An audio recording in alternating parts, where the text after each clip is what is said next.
Do you recommend embedding branded blog pages from a syndication network into the ID page? Um, Not really. No, not really. IFrames are extremely resource intensive for the browser to render. Have you experienced any issues with crawling and performance of ID pages with many items embedded? Yeah, for sure. Uh, I've had ID pages that have been had so many iframes, so many embeds that it's locked up my browser and like literally crashed the fucking computer. I've had that happen multiple times for sure. Where like because it eats up all the cache and all the memory gets clogged up and into the system, the operating system just shuts down. I've had it happen, I swear to God. So no, I don't recommend stuffing it with iframes anymore.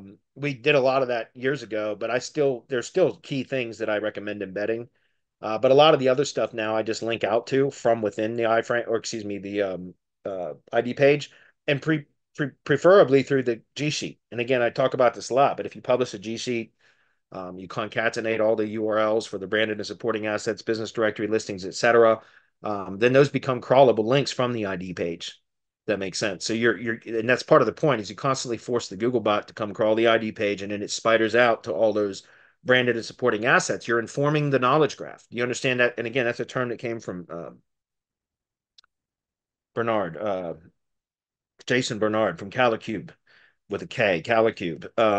He talks about informing the knowledge graph, and that's what I call the process of spidering the Googlebot spidering from the ID page out to all of the brand and supporting assets and everything, whether that's through an iframe or through direct link. It doesn't matter. Iframes do have some benefit, and that's why there are some assets that we recommend iframing, but something like all of your branded blog pages, like the blog archive page for Tumblr, WordPress, and all that kind of stuff, I don't recommend that.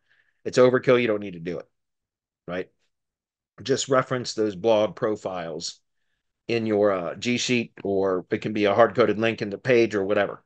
Okay. You just want Google to come crawl it. Hopefully that's clear.